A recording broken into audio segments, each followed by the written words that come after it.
Lingine ni ile emergency response.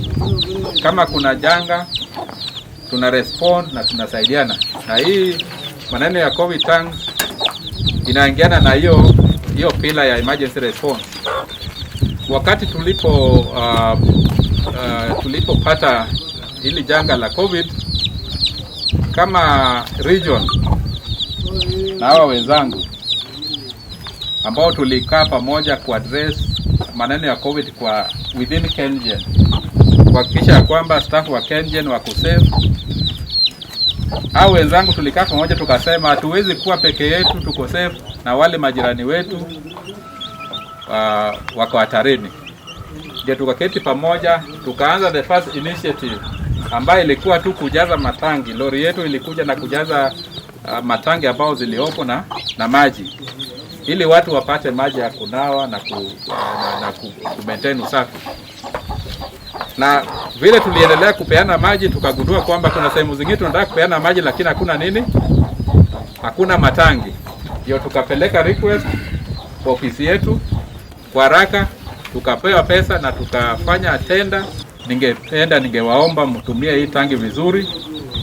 Hii maji ni ya kunawa mkono, si ya kuenda kupeleka nyumbani kupikia ama kufanya jambo lingine ama kuoshea manguo.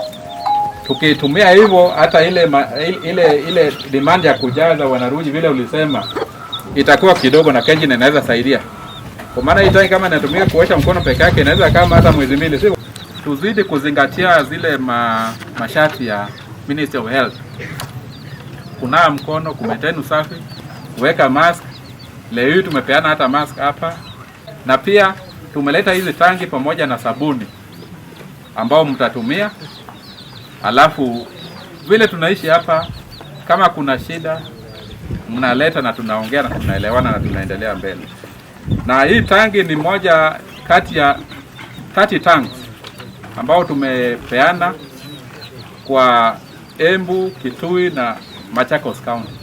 So today we are commissioning the 12 tanks in Embu in this region. Na ningependa sana kuwahimiza hata wale wananchi wametoka sehemu zingine wamekuja hapa leo. Please peleka ujumbe wetu kwamba tumeappreciate ile support tunapata kwa wananchi wa Embu kwa zile project zetu, na tutazidi kushirikiana pamoja ili pamoja tutoke kwa hili janga na tuendelee na maisha yetu ya kawaida.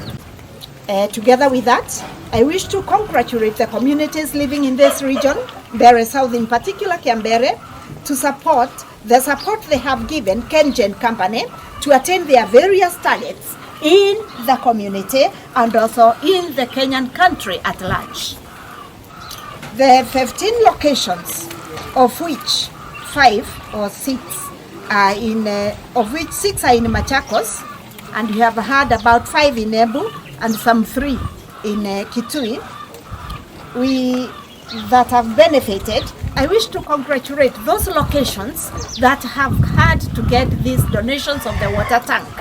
The other bit is that I urge each and every one of us here present today, including myself, to observe the health protocols of putting this donation into proper use. Wakitupatia hii tank na tukose kutumia hii maji tuoge mikono na tuweke maski zetu na tukae with enough distance, we are not helping ourselves.